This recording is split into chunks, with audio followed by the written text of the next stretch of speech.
Olá pessoal, nossa aí aula de medição de potência elétrica, tá ok? Bom, esse material eu já mandei para vocês, vão ver que esse material tem tanto ação de potência ativa quanto potência não ativa. Essa gravação aqui vai ser só da parte de potência ativa e depois eu vou fazer uma outra gravação da parte reativa, tá ok? Para o vídeo não ficar muito grande. Vamos lá então. Bom, primeiro, né, a primeira técnica para medir potência aí é um método indireto, onde eu uso medição de tensão e medição de corrente para obter potência. Então a ideia basicamente é eu utilizar um voltímetro para medir a tensão no elemento resistivo e utilizar um amperímetro para medir a corrente no elemento resistivo. E já usou esses tipos de arranjo para medir o que?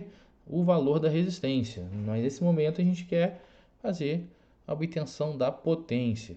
Detalhe, né? A gente sabe que a tensão é o valor RMS, esse instrumento aqui entrega um valor RMS, e esse instrumento aqui também um valor RMS, ou seja, não tem os ângulos envolvidos. Então, quando eu faço o produto dessas duas grandezas medidas, aqui está W, mas a gente sabe que só vai ser W, só vai ser potência ativa, se isso aqui for puramente resistivo. Então, a gente sempre tem que lembrar desse cuidadinho aí, tá? Método indireto, usando voltímetro e amperímetro, eu tenho que ter certeza que eu estou medindo a potência em cima do elemento puramente resistivo, que aí sim esses valores aqui vão bater. E aí a mesma coisa, eu tenho erros associados à forma de conexão. Lá atrás, quando a gente fez medição de resistência, a gente falou da configuração a montante e a configuração a jusante. A montante seria essa que vocês estão vendo aqui, e a jusante o voltímetro estaria logo depois do amperímetro. Quando a gente fala de watímetro, para medir potência, o termo muda um pouco.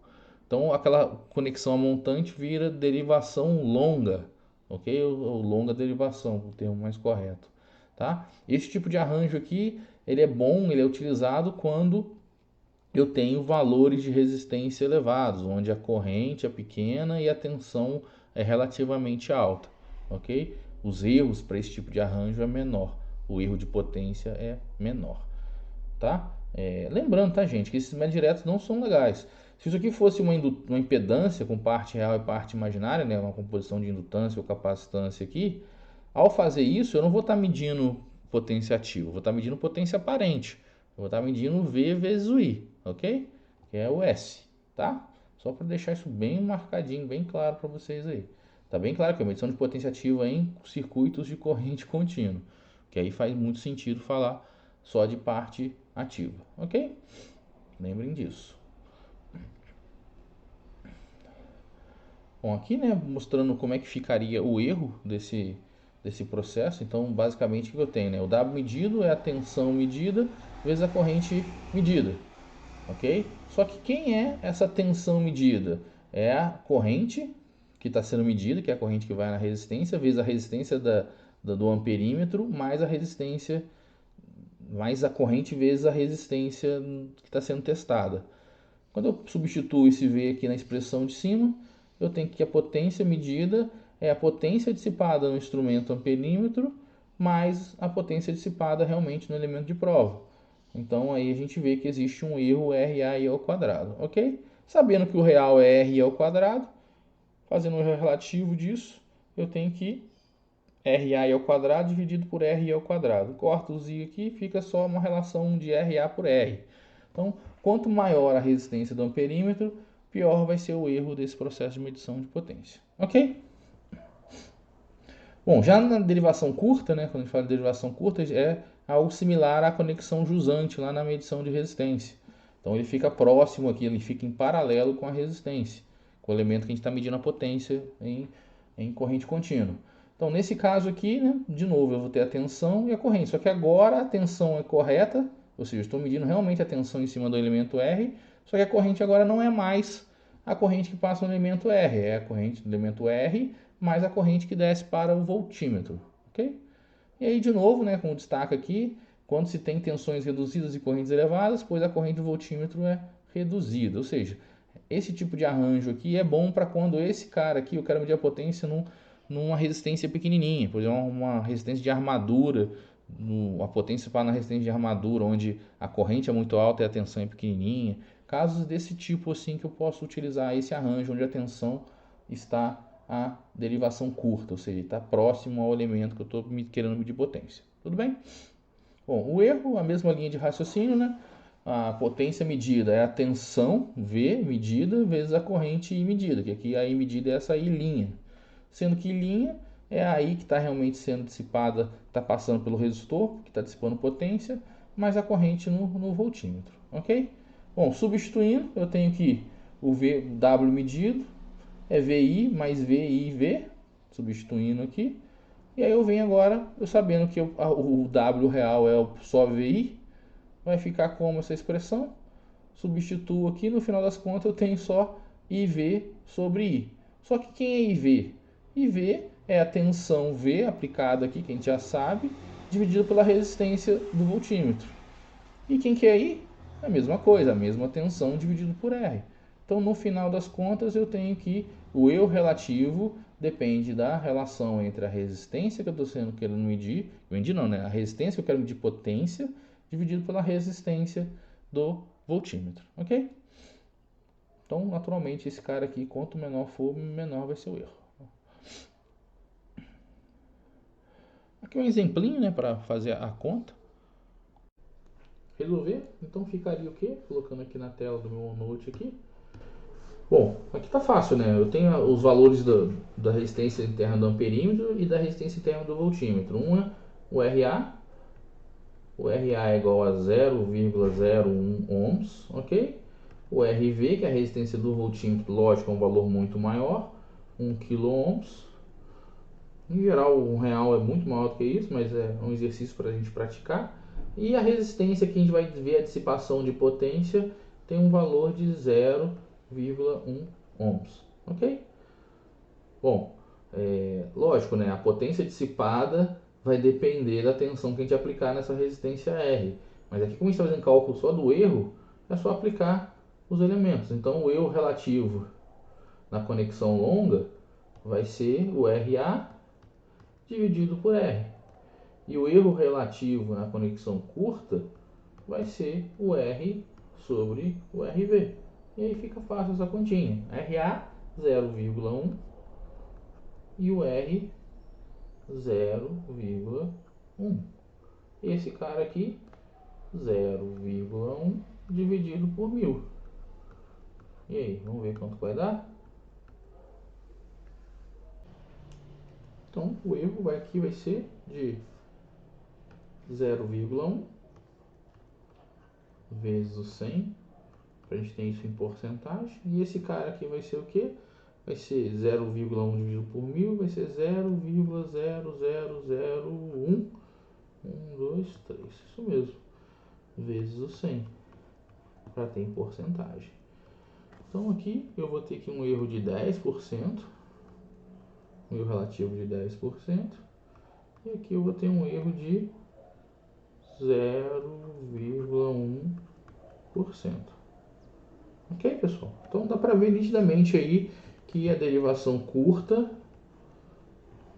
seria a melhor solução. E a gente já sabia disso, né? Porque o valor aqui da resistência é um valor bem pequenininho. Então a potência que esse cara está dissipando é em cima de um resistor de 0,1, que é um valor muito pequenininho.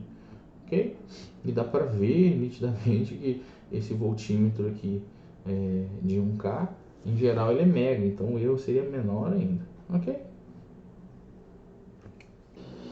Então retornando aqui para a nossa apresentação.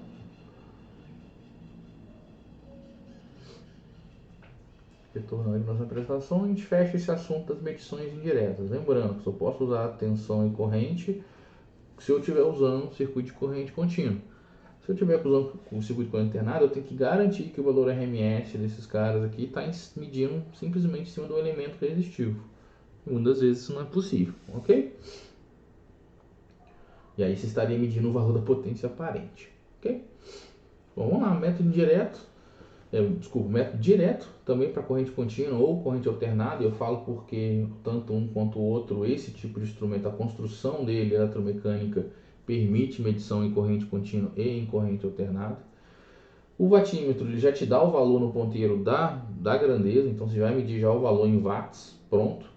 E naturalmente, para medir potência, ele tem que ter sinais de tensão e sinais de corrente. Então dá para ver que ele tem dois bornes aqui, pretinhos aqui, que são bornes de corrente, e 2 bornes vermelhinhos que são bornes de tensão. Então, daqui a pouco eu vou explorar mais essa questão de como conectar as coisas. O fato é que eu posso ter escalas.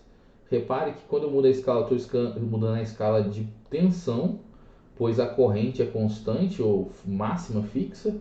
É constante não, né? É uma corrente fixa de 5 amperes. Então não vou poder passar mais do que 5 amperes nesses bornes aqui. Só que tensão eu posso aplicar uma maior tensão nesses terminais. Por exemplo, eu posso botar na escala de 48, de 120, 240 e 480.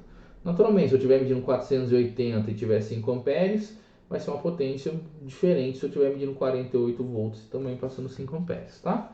E daqui a pouco a gente vai falar um pouquinho mais sobre essa questão da escala e por que ele mede corrente contínua e corrente alternada, ok? Então o conceito dele, né? Assim, por definição, o watímetro, né, esse instrumento, ele mede o módulo da tensão do sinal senoidal aplicado nesses terminais, vezes o módulo da corrente do fasor aplicado nesses sinais e o cosseno de ângulo entre esses dois fasores, tensão e corrente, ok? Então é isso aqui, tá?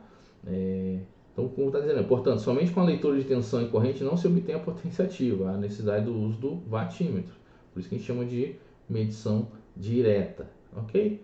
Bom, como é que funciona aqui? Já está vendo que mudou de CC para CA? Esse cara ele funciona tanto para CC quanto para CA, tá? Por que ele funciona para os dois? Porque o conceito de construção desse sistema eletrodinâmico é aqui, desculpa, esse sistema eletromecânico é o sistema eletrodinâmico. O que quer dizer isso? Lá a gente aprendeu, né, bobina móvel, ferro móvel, que sempre são atrações de fluxo magnético. Aqui também. Só que a diferença desse cara aqui é que esses fluxos magnéticos, antes, por exemplo, bobina móvel, ele tinha um fluxo criado por um ímã e um outro fluxo criado pela passagem da corrente. Aqui não. Aqui eu tenho um fluxo criado por uma bobina e o segundo fluxo que vai interagir com o primeiro criado por uma outra bobina. Sendo que uma bobina é um fluxo criado pela corrente que passa para o elemento onde a gente vai estar medindo a potência e a outra bobina cria-se fluxos proporcionais às correntes que passam nessa bobina, que são diretamente ligadas à tensão em cima do elemento Z. Então aqui fica muito nítido isso. Eu tenho uma bobina que cria fluxo proporcional à corrente e uma segunda bobina, que a gente chama de bobina de potencial, que cria fluxo proporcional à tensão entre esses dois terminais aqui. Tudo bem? Então, esse tipo de mecanismo, quando eu tenho fluxo criado pelas tensões e correntes, pode ser tanto em corrente contínua quanto corrente alternada. Porque se o fluxo criado pela tensão está para um lado num instante, no ciclo negativo vai estar também no outro. Então ele acaba funcionando bem também para corrente alternada ou corrente contínua. Tudo bem? Bom, e por que tem esse elementinho aqui, essa resistência adicional? Porque qual o objetivo, né? Essa bobininha que cria esse fluxo magnético aqui, ela faria que circular, se fosse só ela, circularia uma corrente aqui que estaria 90 graus atrasado em relação a essa tensão V aqui. Em relação a essa tensão V. E não é isso que a gente quer. A gente quer que essa corrente que passe seja proporcional à tensão. Então ela tem que estar em fase ou o mais próximo possível do ângulo da tensão. Então a forma de resolver isso é colocando uma resistência adicional que vai ter um valor muito maior do que a reatância indutiva dessa bobininha aqui. E ao fazer isso, essa corrente ID aqui, que a gente está chamando de corrente ID nesse slide, ela vai estar quase que em fase com a tensão em cima do elemento Z. Então ela vai ser proporcional e com o mesmo ângulo da tensão. E aí sim, nessa outra bobina, que a gente chama de bobina de corrente, aqui sim, a corrente está circulando nela, depende exclusivamente do que a carga está demandando. Então eu vou ter um fasor de corrente aqui e vou ter um outro fasor de corrente criando fluxo magnético. Esses fluxos magnéticos vão se interagir de tal forma que vão criar um torque na bobina, no ponteiro do nosso medidor. Ok? E aí tem algumas formas de representar, né? Sabendo que o watímetro tem duas bobinas, a gente tem a bobina de corrente, que aparece aqui pequenininha nesse esquema de cima, ou essa aqui pequenininha no esquema de baixo. Lembrando que eu tenho um asteriscozinho aqui, tanto na de cima na de baixo quanto na de cima, indicando que aonde a corrente entra nessa bobina amperimétrica. Então ela entra aqui. Por quê? Porque agora se eu trocar a posição desses fasores aqui, esse watímetro vai medir coisa errada. Então eu tenho que respeitar as polaridades, ok? Então, em geral, esse asterisco indica onde a corrente entra na bobina de corrente e esse outro asterisco na bobina de tensão indica o maior potencial da tensão. Então, eu vou estar medindo daqui para o asterisco dessa marcação, ok? Isso serve tanto nessa representação aqui quanto nessa representação de baixo. Entendido, né, então, essa questão da polaridade, onde é a bobina de tensão, onde é a bobina de corrente, vamos entender um pouquinho mais alguns outros elementos que compõem esse watímetro, tá? Esse watímetro eletrodinâmico. Então, nós temos aqui, né, dá pra gente perceber que ainda tem alguns elementos. Como já falei, esse resistorzinho aqui na bobina de tensão é para que essa corrente fique o mais próximo possível da fase do fasor de tensão. Naturalmente vai criar o fluxo com essas características, ok? Reparem que a gente está aqui desenhozinho da mola, porque quem faz essa conexão elétrica com essa parte móvel do instrumento é a mola a mola antagônica. Só que além dela fazer essa questão do torque antagônico, ela também transfere essa energia da parte fixa do instrumento para a parte móvel, tá? Então outra coisa que a gente pode perceber é que como são duas bobinas, uma circula corrente proporcional à tensão e o outro realmente circula uma corrente devido à carga que está sendo medida a potência. Então a gente consegue perceber que a construção de um watímetro desse, que a bobina de corrente ela tem uma bitola muito maior, porque ela foi projetada para criar fluxos magnéticos para fazer o movimento do ponteiro para correntes de carga. Como, por exemplo, já falei, os 5 amperes. Então essa bobina aqui, que a gente chama de bobina de corrente, ela tem uma bitola em geral muito maior do que a bobina de tensão. E por quê? Porque a bobina de tensão ela tem que ser uma bobina leve, uma bobina com muitas espiras para com pouca corrente criar um fluxo para movimentar o ponteiro. Então vocês vão ver que essa bobina de potencial é uma bobina com muitas espiras e com bitolas bem fininhas, bem pequenas, ok? São características construtivas desse instrumento. E como a gente falou, né, o deslocamento desse ponteiro, por ser um sistema eletrodinâmico, é proporcional a essa relação tensão-corrente.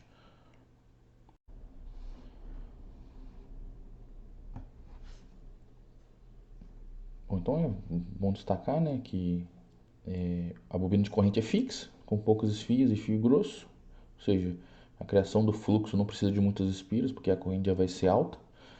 A bobina de tensão móvel está em série, né, com a resistência indutiva. Não indutiva, desculpa. Essa representaçãozinha aqui. E ela é de manganina exatamente para não ter alteração desse valor perante mudanças de temperatura, ok? Bom, aqui né, mostra já o arranjo e o erro que pode existir, dependendo, tá? Então aqui, ó, erro devido à derivação da bobina voltmétrica. Se ela tiver aqui em derivação longa, né, como a gente falou, né, antes da bobina de corrente, ou em derivação curta depois da bobina de corrente, tá? O que isso traz para a gente aí? Naturalmente, os erros mudam, segue a mesma lógica lá atrás, quando eu falei da derivação curta e derivação longa, ok? Bom, e outro errozinho que aparece também, é um erro pequeno, mas ele existe, o erro de fase.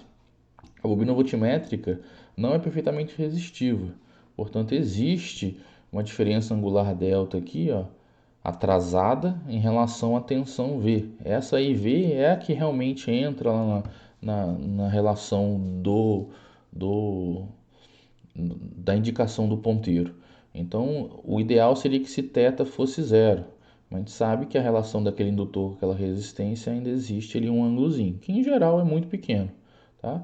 Então, dá para a gente ver que se a corrente estiver atrasada, né, no caso uma carga indutiva, acontece essa diferença de erros aqui, ou seja, o ângulo que ele vai estar medindo não vai ser o ângulo φ, vai ser o ângulo φ menos θ.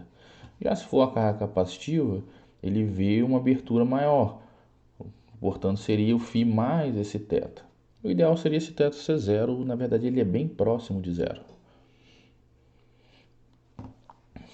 Bom, essa questão da constante do watímetro é importante também, é uma especificação de fabricante. Então, quando você vê lá um watt por divisão, você já tem a noção do que quer dizer isso. Então, eu tenho um wattímetro de 5 amperes, com fundo de escala de 300 volts e com 150 divisões. Então, naturalmente, você vai ter o quê? Qual a conta que se faz? Tensão, 300 vezes a corrente 5, vai me dar a potência ativa máxima que esse instrumento dá. Considerando que ele vai ter 150 divisões na escala, então eu vou ter nesse caso 10 watts por divisão, ok? Lembrando que são várias escalas um instrumento desse, então a escala de corrente não muda, vai ser 105 amperes, e eu posso mudar a escala de tensão, 300, 150 e assim por diante, ok? Bom, uma forma de mudar a capacidade de medição de um wattímetro desse, para ele medir mais ou menos, em geral fazer ele medir mais, é em vez de aplicar a medição de tensão e corrente direta na carga, eu utilizo TP e TC. Isso é natural, principalmente quando você tem sistemas com tensão elevada ou correntes elevadas. E aí, naturalmente, ele vai medir uma potência secundária. E aí, por que uma potência secundária? Porque ele não vai estar medindo a tensão no elemento, nem a corrente no elemento. Ele vai estar medindo uma tensão secundária do TP e uma corrente secundária do TC. Ok? E isso aí muda completamente as relações de potência que estão aparecendo na escala do wattímetro. Ok? Bom, aqui né, uma visão geral de como ligar de forma prática. Então, em geral, a gente sempre liga o circuito série primeiro. Ou seja, eu vou fazer um circuito, seja ele qual for, eu coloco sempre a ligação séria, sempre as medições de corrente primeiro. Então, eu faria esse circuito aqui primeiro e depois viria ligando a bobina de tensão, ok? Então, aqui ó, uma indicação que ele fez aqui, ele colocou esse asterisco aqui, tá? No caso, a entrada da corrente por aqui. E nesse ponto aqui, ó, olha o que ele está medindo nesses dois terminais aqui. Esse aqui, ó, é o terminal da bobina de potencial. Então ele está colocando o outro extremo na parte de baixo e a polaridade aqui. Portanto, ele está medindo a tensão em cima de C para D, ou seja, VCD, tá ok? E está medindo a corrente que vai de A para C, tá? Então, e dá para ver que aqui ele está mais próximo da carga. Então, ele é uma derivação curta, ok? Se quisesse uma derivação longa, ele, ao invés de conectar esse fio que está aqui, ele conectaria, em vez desse ponto estar nesse terminal, esse ponto estaria nesse terminal. Funcionaria do mesmo jeito. A única coisa que você está mudando é a derivação curta ou a derivação longa, que muda os erros do instrumento. E aí a lógica serve para a mesma coisa. Vai depender da corrente que esse cara aqui demanda para eu definir se é melhor utilizar instrumento em derivação curta, como está aqui, ou em derivação longa. Isso é importante, né? Principalmente a gente vai ver aí no laboratório, quando você vai partir uma máquina daquela do laboratório, em geral a corrente é maior do que 5 amperes. E se você deixar o wattímetro lá para medir essa potência na hora da partida, você vai queimar o wattímetro, porque vai passar mais do que 5 amperes, vai passar ali 10, 15 amperes ali, e naturalmente essa bobina vai queimar. Então, em geral, o que o pessoal faz no laboratório? Curto-circuita a bobina perimétrica do wattímetro para poder partir uma máquina daquela lá. Ok? Então, esses cuidados têm que ser tomados. Não posso aplicar mais do 5 amperes e nem mais do que 300. Isso aqui é um caso específico dos wattímetros analógicos que nós temos no laboratório. Um ponto importante que também vale a pena a gente destacar, porque aqui ele está medindo a potência devido à corrente que desce de C para D e a tensão e o fasor de tensão VCD, ok? Se eu inverter esses dois condutores, colocar esse condutor na parte de baixo e esse aqui na parte de cima, eu vou estar invertendo 180 graus um dos fasores. E aí, naturalmente, a indicação do cosseno φ entre esses fasores vai mudar também. Então, a gente sempre tem que tomar esse cuidado. Digamos que se fosse uma carga indutiva, com a parte resistiva e indutiva, eu naturalmente mediria só a potência ativa, ou seja, o fluxo de potência ativa que sai da fonte em direção à carga.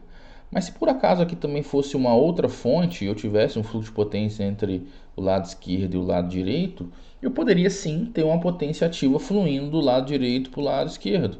E aí esse instrumento analógico, ele indicaria ele teria um torque para o lado esquerdo, o lado oposto ao fundo da escala. Ou seja, estaria no zero tentando ir para a esquerda. Você vai perceber esse ponteiro indo para o lado errado da escala. Para você conseguir medir essa potência, que está em sentido contrário, bastaria inverter uma das bobinas. Porque ou eu inverto a bobina de tensão ou inverter a bobina de corrente, eu vou estar invertendo um dos fasores 180 graus. E aí eu mudo o cosseno φ automaticamente. Ele vai para menos cosseno φ.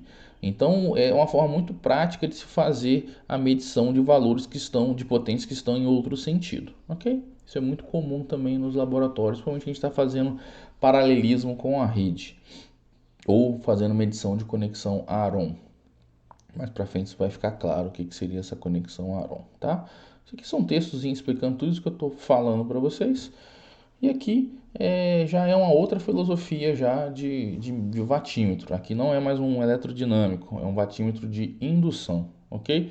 O princípio de funcionamento dele é a criação de fluxos magnéticos que induzem correntes nesse disco de alumínio, proporcionais à corrente que vai para a carga, e indução de correntes proporcionais à tensão medida no ponto de interesse. Então aqui, ó, desse ponto a esse ponto eu estou medindo tensão, portanto isso aqui é uma bobina de potencial, e desse ponto para esse ponto está em série medindo a corrente que vai para a carga. Naturalmente, são fluxos magnéticos distintos criados por essas duas bobinas e por essa aqui.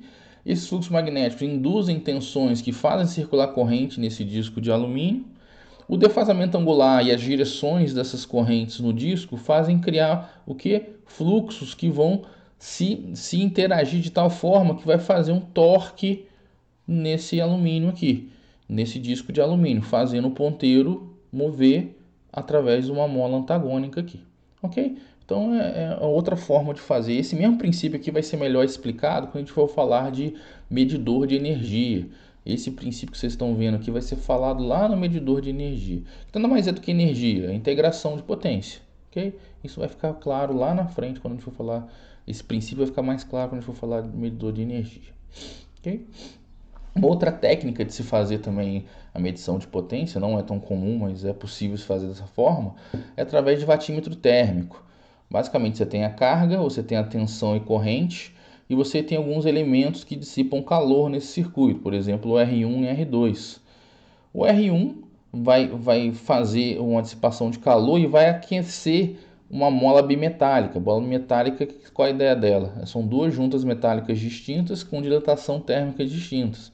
Quando ela recebe calor, ela vai esquentar e naturalmente vai criar um torque devido à diferença de dilatação. E esse torque vai ser proporcional a essa potência aqui. A gente dá para ver o que aqui? Que a gente tem esses dois terminais que são a diferença de potencial entre esse ponto e esse em função da corrente que circula em R, ok? E você tem esse circuitinho aqui em estrela que me dá também uma proporção da tensão. Então é uma estrutura, um circuitinho feito para tentar trazer aqui na escala do ponteiro as informações de potência dissipada nessa carga, usando sim um efeito térmico de dissipação de calor nesses resistores R1 e R2. Bom, aqui é só um exercíciozinho, né, mostrando o princípio de funcionamento. Não é típico fazer esse tipo de arranjo que está aqui, mas isso aqui ajuda vocês a entenderem a lógica de como funciona um vatímetro desse. Então seria interessante a gente entender como é que resolve esse exercício aqui. Então, né, pessoal, resolvendo o exercício, lembrando, né, que é um exercício que não é típico, esse tipo de arranjo aqui é um circuito que é teórico, não faz muito sentido. Porque na fase A, reparem, eu tenho um indutor de 20 ohms, né, uma reatância indutiva de J20, e aqui uma impedância aqui de menos J20, tá? Uma reatância capacitiva. Naturalmente, quando eu somo as duas, eu tenho uma impedância nula. Então esse ponto A é o mesmo que esse ponto O aqui. Então com esse detalhe a gente resolve o problema. Mas bom, o que esse vatímetro que está muito louco aqui está medindo? Ele está medindo a corrente que passa aqui descendo, que a gente está chamando de corrente I1, e está medindo a tensão entre esse ponto P e esse ponto Q. Então basicamente o que o vatímetro vai medir vai ser o valor, o módulo da tensão VPQ, o módulo da corrente I1 e o cosseno do ângulo entre esses dois fasores. Tá ok? Bom, então basicamente eu precisaria saber quem é o VPQ e quem é o I1. Então, basicamente, resolver esse circuitinho aqui. E ele, de certa forma, é fácil de resolver devido a essa questão de eu ter aqui uma ressonância aqui, de eu ter um curto entre o ponto A e o ponto O. Então, aqui eu poderia também chamar de ponto A, ok? Porque a impedância entre os dois pontos é zero. E aí fica fácil calcular as correntes. Vamos primeiro calcular essa corrente X aqui. Ó. Quem é essa corrente X? É a tensão VCO dividido por essas duas resistências em série. Então tá aqui, ó, VCO é por 20, é uma coisa que VCA por 20, porque o O é igual a. Portanto, pelo enunciado eu tenho lá que a tensão VCA é 400 EJ menos 30, e por 20 então dá 20 EJ menos 30. Então já achei a corrente X. Mesma coisa eu faço para essa corrente Y. Essa corrente Y é quem? É a tensão VOB dividido por 20. Tá aqui, ó, VOB dividido por 20. Só que quem é o VOB? O O não é igual a, então é a tensão VAB que também está no enunciado. Então, 400 EJ210 dividido por 20. Então dá 20 J210. Tá, pessoal? Bom, então achei o X, achei o Y, mas eu quero saber o I1. Eu sei que essa tensão de A a O é zero, mas o I1 existe. E que valor é esse? Bom, o I1 entra, o IX entra e o Y sai. Então quer dizer que o IY é igual ao IX mais I1. Arrumando a casa, fica que I1 é igual a Y menos IX. Como eu já tenho o Y, tá aqui, ó, 20 EJ210 menos o IX, menos 20, menos J 30 graus. Tá? 20 raiz de 3 com ângulo 180, ou melhor, menos 20 raiz de 3, no plano real. Bom, então já achei o I1. Agora eu tenho que achar o VPQ, né? Essa tensão entre o ponto P e o ponto Q. Essa tensão nada mais é do que essa queda de tensão aqui, ó. Essa tensão aqui, mais essa tensão aqui. Quem é essa tensão? I1 vezes essa reatância indutiva aqui. Então tá aqui, ó.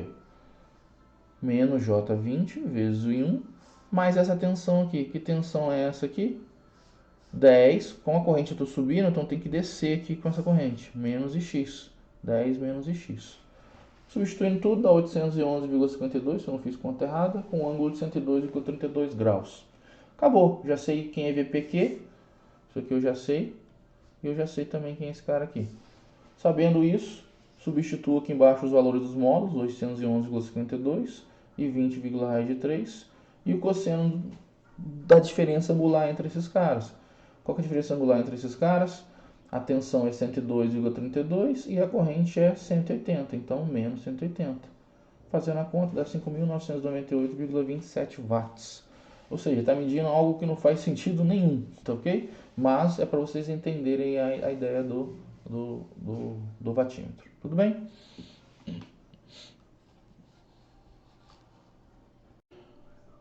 Bom, entendido, né? Então, aquele exercíciozinho que não fazia muito sentido. Agora eu vou realmente mostrar para vocês como é que a gente utiliza o watímetro para medir potências em cargas. Bom, uma carga só fica muito claro, né? Mas agora como é que faz isso em cargas trifásicas? Então tá um slide aí, né? Medição de potência ativa em circuitos trifásicos sem neutro.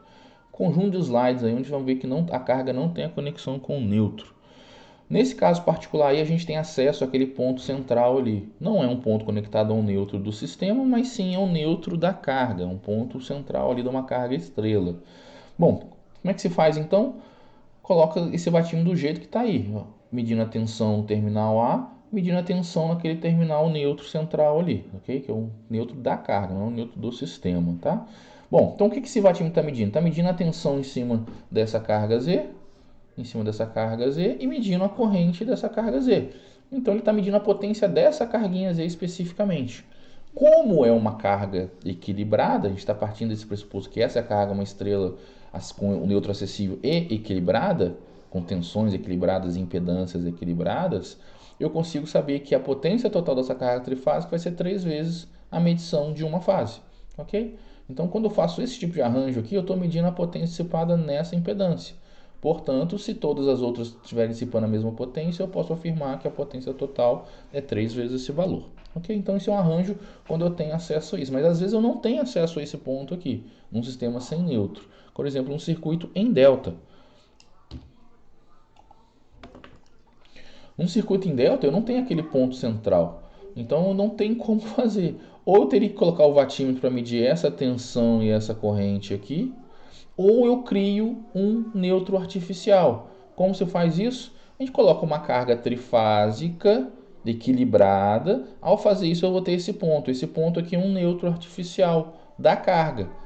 Então, isso aqui não é muito comum de fazer, mas é possível de se fazer. Então, eu coloco ali 3 resistores, na verdade 2 iguais, né? O R1 e o R3. E o R2 ele tem que ter um valorzinho que, somado à resistência interna do watímetro, vai dar a mesma coisa que R1 e R3. Porque aí eu teria uma condição equilibrada nesses elementos na fase ABC. E aí eu posso naturalmente medir essa tensão aqui. Não é um recurso tão legal de se fazer, mas é possível fazer sim, tá? Esse tipo de arranjo aqui. O fato que, de novo, ao estar medindo uma tensão de neutro, então eu vou estar medindo uma tensão fase A para neutro e uma corrente de fase. Então eu estou medindo uma tensão de fase e uma corrente de fase. Bastaria então multiplicar por 3 para ter a potência total, ok? É possível, mas não é comum esse tipo de arranjo aqui, tá? Isso vale também tanto uma carga estrela como uma carga delta, tá? Bom, então vamos para um caso que é mais comum, um caso mais típico, quando eu tenho uma carga trifásica que pode ser equilibrada ou não, e eu não tenho acesso a esse ponto de neutro, eu não consigo medir nada nesse ponto de neutro, que está dentro da caixinha de ligação ou está dentro do próprio circuito da carga, ou seja, eu não consigo acessar esse cara aqui. Bom, como é que a gente faz isso? Primeiro a gente tem que colocar 3 watímetros aí, então repare que eu tenho aqui 3 watímetros, um em cada fase, cada um medindo uma corrente da fase A, fase B, corrente de linha, né, da fase A, da fase B e da fase C, e medindo a tensão VA em ponto comum com esse ponto O, que não é esse ponto de neutro, porque eu não tenho acesso a esse cara aqui, tá? Bom, esse aqui é o arranjo de watímetro que a gente está falando nesse primeiro momento. Só que eu posso afirmar o quê? Que as potências instantâneas em cada fase aqui dessa minha carga trifásica, ela pode ser escrita dessa forma aqui. A tensão instantânea nessa fase A vezes a corrente instantânea nessa fase A. Mesma coisa aqui na fase B e na fase C. Então, que são potências instantâneas, ok? Pode ver que nem tem indicação de fasor nisso aí. Bom, por que a gente equacionou dessa forma aí? Porque a potência total dessa carga trifásica, instantânea total dessa carga trifásica, vai ser as potências instantâneas de cada fase. Então, do mesmo jeitinho que está aqui. Bom, e aí? O que eu faço com essas potências instantâneas? O que seria uma indicação da potência ativa de uma carga dessa? Lembra? É a integral da potência instantânea durante um período. Então dá para a gente ver isso aqui, ó. 1 sobre t é a integral de 0 a t da potência total, dt. Só que quem é a potência total? É o VANA mais VBNB mais VCN e C. Tudo bem, pessoal? Então essa integral feiosa aqui é só para mostrar o quê? Que eu tenho uma equação de potência instantânea e se eu integrar ela durante um período e dividir pelo período, né, eu vou ter a potência média, que nada mais é do que a potência ativa dessa minha carga, ok? Vamos lá, vamos continuar. Então, mantendo essa linha de raciocínio, né? Então, isso aqui que vocês estão vendo aqui é a potência da carga. Só que o que o watímetro nosso está medindo? Tá vendo aqui, ó, W watímetro? Ele vai estar medindo um IA e está medindo uma tensão VAO, VBO e VCO. Então dá para ver que tem essa diferença. Em vez de ser VAN, é VAO, VBO e VCO, tá? Só que essa tensão VAO? Pessoal, o VAO não é a tensão VON mais VAO? Então tá aqui, ó. O VAO é o VAN menos o VON, ok? E esse VON eu não conheço. Eu não sei a diferença entre esse cara e esse. Mas eu posso escrever isso aqui. Então VAO é o VAN menos VON, VBO é o VBN menos VON, VCO é o VCN menos VON. Sabendo disso, eu venho aqui e substituo na expressão de cima com essa diferença aqui. E vamos ver como é que fica. Ao substituir esse VAO para o VAN, eu consigo separar em 2 termos. Um termo só com VAN e o outro termo só com os menos VON. Tá vendo aqui, ó? O menos VON aparecendo aqui. Como ele é igual em todos os 3 termos aqui, ele fica isolado aqui fora, ficando a soma IA mais IB mais IC. Então eu separei em 2 integrais aqui, ok? Só que aí a gente pode afirmar o quê? Como esse circuito não tem neutro, não tem um retorno por neutro, eu sei que a corrente A mais a corrente B mais a corrente C instantânea sempre tem que ser igual a zero. E A mais B mais C tem que ser sempre igual a zero. Portanto, esse termo aqui, ó, essa segunda integral, vai zerar, porque esse cara aqui é sempre zero. Ficando simplesmente quem? a potência do vatímetro é 1 sobre t integral de 0t VANA mais VBNB mais VCNC mais CNC dt. Opa, essa expressão não é exatamente igual à da medição da carga? Repare que ela é exatamente igual à da carga. Portanto, se eu tiver um arranjo desse tipo aqui, independente do ponto O, independente do valor desse O, esses 3 vatímetros somados vão estar indicando o que para mim? Vão estar indicando a potência ativa dessa minha carga. Ficou claro? Então, se vocês fizerem esse tipo de arranjo no laboratório para fazer a medição, mesmo sendo equilibrado ou não, vocês, ao somar o W1, W2, W3, vocês vão ter a potência trifásica. Então tá aqui, ó, W1 mais W2 mais W3. Tá vendo? O sistema independe do equilíbrio das correntes, da simetria das tensões, da posição do ponto zero. Não importa. Essa é uma grande vantagem desse circuito que não tem conexão de neutro. Eu usaria 3 vatímetros para fazer isso. Só que aí vem mais uma sacadinha, uma coisa interessante, porque muitas vezes a gente não tem 3 vatímetros para trabalhar. E aí, como esse ponto O pode ser qualquer ponto, tá vendo aqui? Ó, não importa a posição do ponto O, olha o que o pessoal fez. Criou a conexão Aron. O que seria a conexão Aron? De novo, é o mesmo problema, é a mesma coisa, só que agora esse ponto O, ele vai, como ele pode ser em qualquer lugar, ele vai para algum lugar, ele vai, por exemplo, para cá, para o terminal B, por exemplo. E olha como é que ficaria esse cara no terminal B. Ó, no terminal B, concorda que essa tensão menos essa tensão vai dar zero? Então esse vatímetro 2 vai dar sempre dando zero. Então eu não preciso mais dele. Ficando só quem? Esse vatímetro de cima e esse vatímetro de baixo. E o nosso ponto O, nesse caso, nesse exemplinho aqui, está aqui na fase B. E aí, pessoal, a mesma coisa funciona para 2 vatímetros apenas. Na verdade, são 3, só que o terceiro está medindo zero. Ok? Ficou claro isso? E esse ponto não precisaria ser aqui, poderia ser em qualquer outro lugar. Ok? Só eliminou esse vatímetro do meio por ter colocado esse ponto aqui. Então, a conexão Marron nada mais é do que esse caso geral, onde eu não tenho retorno por neutro, e aí eu posso afirmar que isso aqui é zero. E aí eu coloco ele numa referência em uma das fases, eliminando um dos vatímetros. Então agora só preciso do W1 e do W2 para achar a potência total da carga, ok? E dá para ver que isso vale, eu eliminando a fase do meio, a fase C, não independe. O que eu bastaria ter que uma referência dessa em uma das fases. Então a conexão Aron bastaria fazer isso. Se eu tiver uma carga equilibrada ou não, eu tenho W1 e W2 somados dando a potência total. E naturalmente as polaridades na própria fase de tensão e a corrente entrando para dentro da carga. Ok? Aqui mostra um exemplinho de como isso fica com uma carga equilibrada. Então, o que é o W1 nesse caso aqui dessa tela aqui? É o VAC, vezes o IA, tá aqui, e o cosseno do ângulo entre eles. Quem que é o W2? É o VBC, vezes a corrente IB, cosseno do ângulo entre eles. Nesse caso aqui, para mostrar os fasores, tá aqui, ó, é uma carga equilibrada. Então, vamos ver onde é que ficam esses fasores? Ó, dá pra gente ver aqui, ó. Onde é que está o fasor VAN? O fasor VAN está aqui. VBN está aqui e VCN está aqui. Mesmo o N não estando aparecendo na jogada aqui. E onde é que está o VAB? Desculpa, o VAC, né? A gente está medindo a tensão VAC. O VAC está aqui, ó. Vai de C para o A. Então ele tem esse ângulo aqui que vocês estão vendo aqui, VAC. Tudo bem até aí? Bom, e qual é essa corrente A? Está aqui, ó. A corrente A está aqui. Então eu tenho o VAC e a corrente A, e eu tenho que ver o ângulo de diferença entre esses dois. Qual o ângulo de diferença entre esses dois? Repare que o VAC, ele está aqui, ó.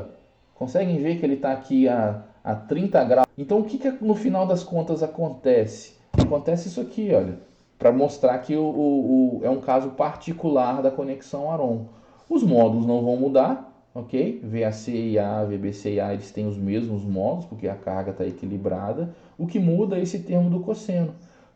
O W1 vai estar medindo o quê? 30 menos o φ, tá vendo? Essa diferençazinha aqui, está medindo isso.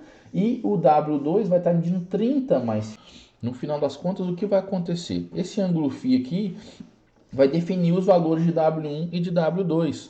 Vamos pensar que essa nossa carga aqui é uma carga puramente resistiva. Portanto, esse ângulo φ aqui, que é a diferença entre o VAN e o IA, é zero. Ó, φ igual a zero, fica cosseno 30 em cima e cosseno 30 embaixo. Qual a consequência disso? Na conexão Aron, a medição W1 vai ser sempre igual a W2 quando for uma carga puramente resistiva. Viram isso? Bom, se fosse aí uma carga indutiva, que eu tenho um atraso de 30 graus aí na corrente, ou seja, o meu φ aqui seria de 30. Então, eu teria aqui 30 menos 30, vai dar cosseno de zero, unitário. E aqui embaixo vai dar o quê? Cosseno de 30 mais 30, cosseno de 60. Entenderam a ideia da coisa? Raiz de 3 sobre 2.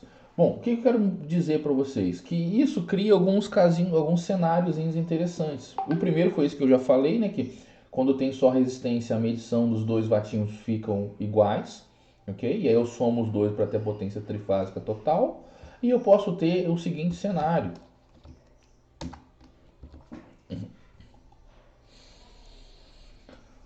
Se o meu ângulo φ estiver entre 60 e 90, que é uma carga aí bem indutiva, ok? O que vai acontecer? O meu W2 vai apresentar leituras negativas, porque o cosseno φ vai ter um certo valor que vai ser negativo, ok? Então, num vatímetro de ponteiro, um vatímetro analógico, ele vai indicar para o lado contrário do zero. E aí, para a gente resolver isso, a gente tem que inverter a bobina os terminais de uma das bobinas, de preferência o de tensão, porque é mais fácil de trocar, tá ok? Do mesmo jeito, se tiver esse ângulo φ aqui de menos 90 a menos 60, eu também tenho que, só que agora no segundo caso aí, eu tenho que o W1 vai apresentar uma medição negativa, e aí eu tenho que inverter isso, ok? Uma outra característica interessante quando eu tenho a conexão Aron numa carga equilibrada é que eu posso também obter a potência reativa total da carga trifásica. E a conta é essa aí, ó. O Q total, ou seja, a potência reativa total da carga vai ser a raiz de 3, a medição em W1 menos a medição em W2. Por que isso aí funciona? Eu fiz aqui o rascunho aqui para mostrar para vocês isso, tá? Então eu tenho aqui, né, as duas expressões de W1 e W2 genéricas, onde V1, VI e VI são iguais no W1 e W2. O que muda é esse cosseno de 30 menos φ e o cosseno de 30 mais φ, sendo que o φ é o ângulo da carga, tá? Ou seja, é o que define o ângulo do triângulo de potência, tá? Bom, o que eu fiz, né? Vamos provar para vocês o que dá esse raiz de 3 W1 menos W2. Então vamos lá, raiz de 3, repetir ele aqui, abrir o cochete, quem é o W1?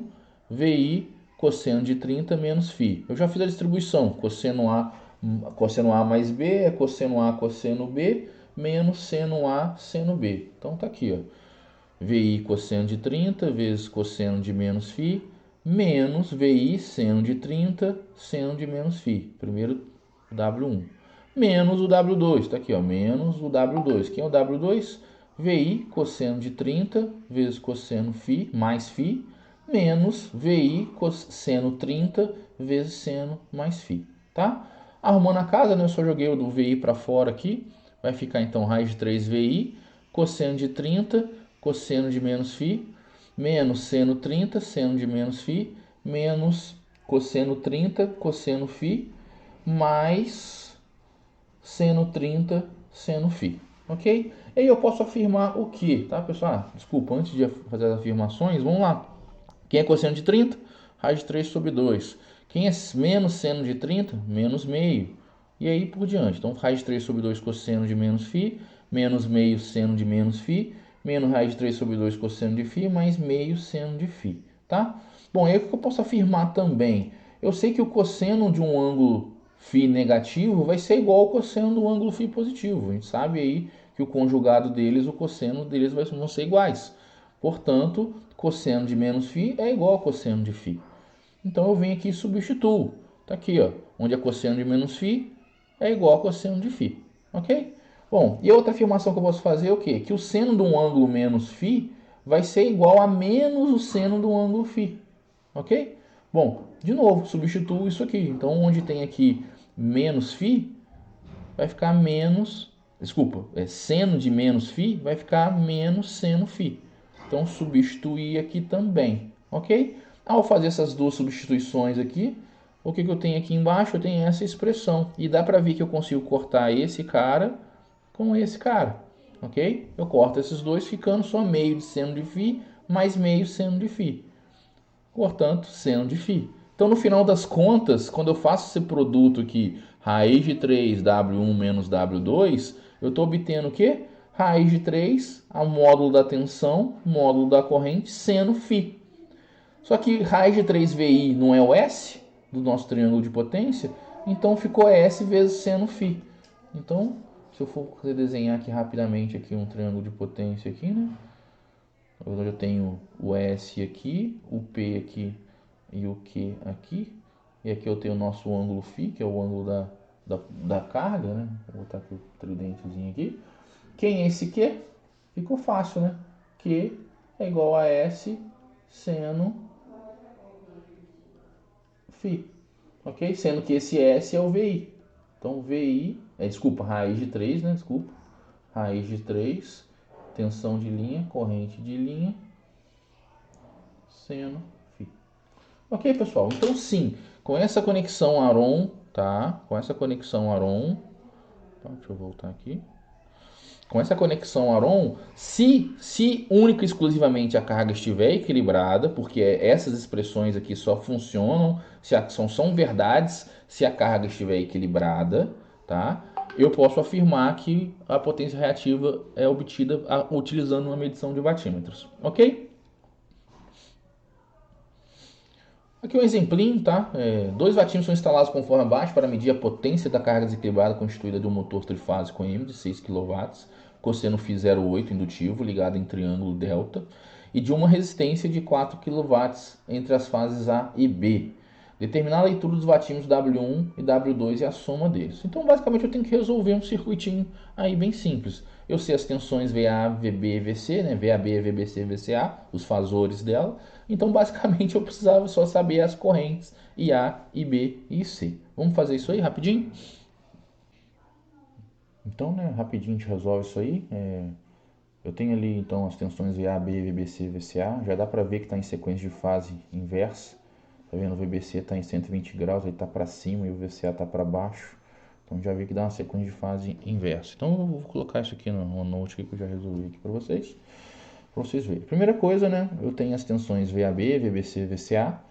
E, naturalmente, eu consigo achar o valor desse IR aqui. O IR vai ser o VAB dividido por essa resistência. Como eu não tenho esse valor da resistência, eu tenho a potência que ela dissipa, é mais fácil ainda. Potência dela dissipa é tensão vezes corrente. Portanto, a corrente é potência por tensão. 4.000 watts dividido por 200, que é a tensão aplicada nele.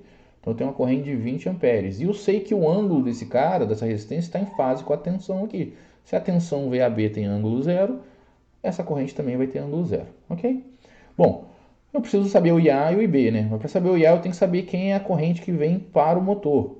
E detalhe, mesmo tendo esse desequilíbrio aqui, ó, dá para ver que a tensão nessa minha carga aqui, ela é equilibrada. Então, eu vou trabalhar com essa carga equilibrada. Bom, como é que eu faço isso então? Eu sei que a potência trifásica desse motor é raiz de 3, tensão de linha, corrente de linha. A tensão de linha eu já sei, é 200, porque entre AB, BC e CA tem 200 volts. Eu já sei essa aqui. Então, eu consigo achar o IL. Mas eu não tenho uma potência aparente. O que eu tenho é potência ativa.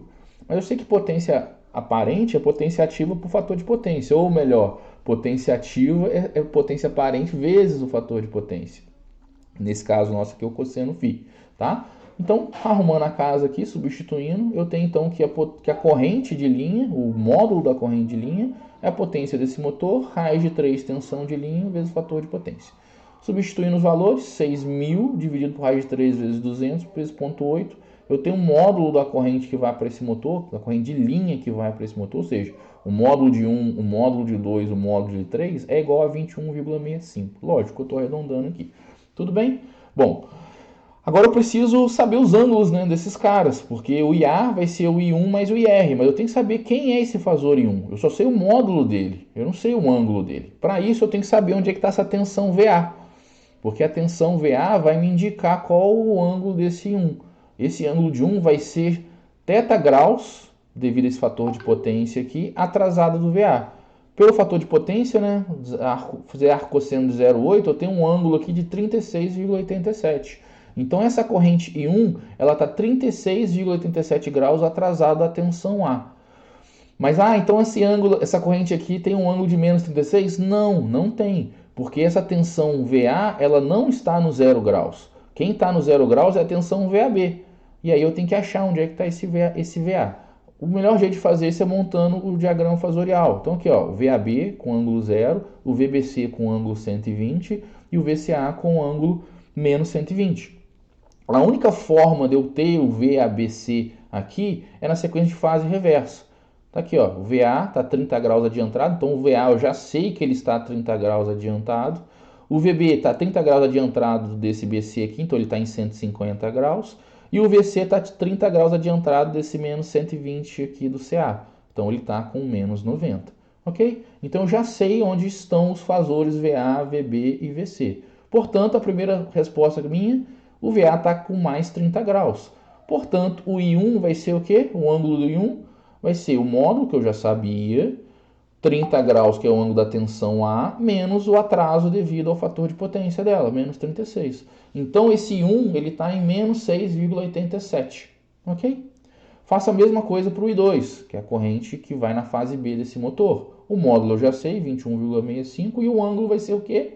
Vai ser o VB, que está aqui eu já sei em 150, menos o atraso devido à carga indutiva, menos 36,87, dando 113,13. Sabendo quem é o I1 quem é o I2, eu já sei essas duas correntes, mas eu não sei ainda quem é o IA quem é o IB. Quem é o IA? O IA vai ser esse I1 que eu acabei de obter, mais o IR que eu já tinha obtido. Fazendo essa conta, eu tenho um I1 41,57 com ângulo de menos 3,57. E o IB, se eu sei que o I2 é a soma de IR mais IB, então o IB é o I2 menos o IR. Substituindo, eu tenho um valor de 34,77 com um ângulo de 145,7. Dá para ver o quê? Que as correntes aqui elas são desequilibradas. Aqui elas são equilibradinhas, mas aqui elas já estão desequilibradas devido a esse resistor entre a fase B a B. Ok? Bom, agora ficou fácil. Agora basta eu só usar a expressão. O que o W1 está medindo? O módulo dessa tensão, que é a tensão VAC, a gente já sabe que é 200, vezes o módulo da corrente IA, que eu já sei que é 41,57, cosseno dos ângulos da tensão VAC e menos o ângulo da corrente IA. O ângulo da corrente já está aqui, ó, menos 3,5, então menos IA, então fica mais 3,57. E por que eu coloquei 60 graus aqui? Eu não sei que o VCA está aqui em menos 120? Se eu fizer o complemento disso aqui, ó, se eu somar 180 aqui, eu vou parar lá nos 60 graus. Portanto, o VAC, tá, é 60 graus. Fazendo essa conta, eu tenho uma potência de 3.700,60 watts. Lembrando que tem um arredondamentozinho aqui. E o W2, mesma linha de raciocínio. Tensão, já sei, 200. Corrente, 34,77, ok? Cosseno do ângulo entre eles. Qual é o ângulo entre eles? A tensão VBC, eu já tenho ela, 120 graus, está aqui. E o ângulo da corrente de B, 145,07, está aqui, ó, menos 145,07. Na hora que eu substituo isso aqui, eu tenho um valor de W2, bem diferente, 6.298,87. Bom, eu sei o que, pessoal? Se eu for somar esses dois valores da conexão Aron, eu posso fazer isso porque essa carga está fechada em delta, então não tem neutro, ou seja, a soma da corrente A e B mais IC tem que ser igual a zero. Então eu posso afirmar que W1 mais W2 sim vai dar potência ativa total. E olhando aqui eu já sei qual a potência ativa total, né? É 6.000 mais 4.000, 10.000. Então obrigatoriamente, ao somar W1 mais o W2 tem que dar isso. E aí tá aqui, ó. Quando eu somo W1 mais W2, esses dois valorizinhos aqui, deu 9.999,47. Lógico, não deu 10.000 porque são erros de arredondamento aqui, algumas casas decimais. Eu trabalhei só com duas casas. Então, acabou dando essa pequena diferença, mas o fato é que está correto. Ok, pessoal? Então, eu tenho a indicação de W1, a indicação de W2 e a soma das duas. Ok? Bom, vamos retornar aqui então. Então, isso foi medido, né? A leitura dos dois watímetros e a soma delas. A soma delas é poder responder de cara, né? Se não sabe resolver a questão, pelo menos se souber que W1 mais W2 é a potência total, bastaria somar e responder de cara aqui, 10.000 watts. Ok? Para finalizar, né, então, aqui é um exemplinho, eu mostrei o mais difícil, que é sem o neutro. Com o neutro fica mais fácil, porque eu posso usar 3 watímetros e agora conectando no neutro. Ao fazer isso, eu estou medindo toda a potência da carga, tanto dos elementos de fase, mais os elementos de neutro dessa minha carga com o neutro aqui. Então fica fácil, né? A potência total desse conjunto que está à direita da medição dos watímetros vai ser o W1 mais W2 mais o W3. E aqui fica fácil, porque como ele vai ver a N e mede A, eu tenho exatamente a potência dissipada na carga 1 e assim por diante, tá, pessoal? Então não tem muito segredo aqui quando eu tenho um acesso ao meu ponto de neutro, ok? Bom, e nesse caso aqui ela pode ser equilibrada ou não, que vai funcionar do mesmo jeito, tá? Se por acaso ela for equilibrada com o neutro, fica mais fácil ainda, porque aí bastaria agora, que é o mesmo exemplinho lá do início, quando eu tinha o ponto ao neutro da carga. Independente se era o neutro da carga ou o neutro do sistema, basta eu ligar a tensão AN e a corrente A e multiplicar por 3 que eu vou ter a potência ativa trifásica total dessa minha carga, ok? Bom, então não tem muito segredo não, é assim que a gente faz aí a medição de potência ativa, tá? Isso aqui é temerário porque muitas vezes eu não sei se a carga é equilibrada ou não. Fazer medição cada hora numa fase também não é legal, porque a gente sabe que um processo de medição é num certo instante de tempo. Então, medir nas 3 fases em momentos distintos é algo ruim. Existe já um erro associado a essa diferença no tempo, ok? Bom, e para finalizar só esse assuntinho, mostrar como a gente pode usar um watímetro desse utilizando TPs e TCs, que seriam a vida real aí de vocês. Então, como é que ficaria essa medição do watímetro aí quando eu tenho o TC e o TP? É bem simples, né? A relação de potencial, de transformação de corrente, a relação de transformação de tensão, ela vai ter que entrar na conta, tá? Então, a gente consegue ver aqui, ó, antes, né, se eu estivesse medindo realmente V1 em 1, com esse W2 aqui, seria o módulo de V1, o módulo de 1, cosseno do ângulo entre eles, sem segredo. Só que agora, se eu fizer a mesma coisa, utilizando agora o TP e o TC, sendo que a relação de transformação do TP aí estão chamando aqui de KP, e a relação de transformação de corrente do TC estão chamando de KC, como que ficaria isso? Seria o quê? KP V2, que seria o próprio V1, e seria KC I2, que seria o próprio módulo de I1, ok? E o ângulo continua sendo um ângulo entre esses dois caras aqui, né? Secundários. Lembrando que eu posso ter um pequeno errozinho de ângulo aqui. Mas digamos que esses TPs fossem ideais.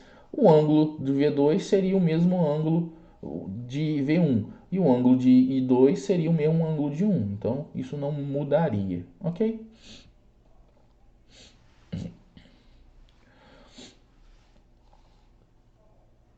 Aqui, né, para finalizar esse assunto, tem aí um exercíciozinho de utilização de TP e TC. Então temos a aplicação e, né, uma medição em corrente primária. Medição não, né? A gente sabe o valor da corrente primária, 1870 amperes. A gente sabe que essa conexão nessa carga é uma carga monofásica, para ficar fácil o entendimento. Ela usa um TC de 2000 para 5 amperes, ou seja, reduz aí uma relação de transformação de 2000 para 5. Uma tensão primária de 138 kV e também usa um TP de 138 kV para 115 volts, tá? E fala mais o que? Se um watímetro tem uma bobina voltmétrica de 150, uma bobina amperimétrica de 10 amperes e marcou 300 watts. Mas essa informação aí de 150 volts, 10 amperes não serve para nada. O que importa é realmente que marcou 300 watts, ou seja, no secundário, com valores de tensão e correntes secundárias, esse watímetro mediu 300 watts. Aí a primeira pergunta, qual a potência ativa no primário? E a segunda pergunta, qual o fator de potência da carga?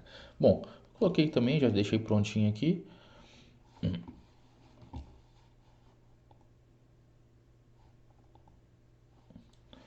Como a gente faz essa conta aí? Qual que é a ideia da coisa? Quem é o W1? A gente sabe que o W1... Deixa eu botar a mãozinha aqui, senão eu vou continuar não enxergando. Quem é o W1? Vale 300 watts, né? Já foi informado que o W1 está medindo 300. E ele usa que valores? Um módulo de tensão, um módulo de corrente e o cosseno φ entre eles. Mas qual que é o módulo de tensão? É o módulo de tensão secundário. Então eu pego a tensão medida, 138.000, e divido pela relação de transformação de potencial, o RTP, que é 138.000 por 115. Naturalmente, esse valor aqui vai dar 115, como vocês estão vendo aqui. E a mesma coisa eu faço para a corrente. O valor secundário de corrente é o valor primário, 1870, dividido pela relação de transformação de corrente, que é 2.000 para 5. Ao fazer essa conta, eu tenho uma corrente medida no secundário de 4,675. E o cosseno φ entre elas, que eu não sei. Mas como eu já sei o valor da medida, eu consigo rapidamente achar esse cosseno φ. Esse cosseno φ é 0,56, sabendo que é uma carga indutiva. Ok? Bom, então eu já sei qual é o fator de potência dessa carga, respondendo aqui a questão 2. E a questão 1? Mais fácil ainda. O W1 ele vai ser o quê? Ou seja, a potência mesmo lá na carga lá vai ser a tensão, a potência secundária, que é o que o meu watímetro entregou, 300, vezes as relações de transformação. Relação de transformação de tensão, 138.000 para 115, e a relação de transformação de corrente, RTC, 2.000 para 5. Quando eu faço isso aqui, eu tenho lá 144 megawatts medidos no primário, mesmo estando medindo 300 ali no secundário. Ok? Então é assim que o pessoal faz para medir uma potência primária baseada nas informações secundárias advindas de TC e de TP. Bom, é isso, pessoal. A gente finaliza então essa parte de potência ativa e já já eu mando para vocês o material de potência reativa, tá?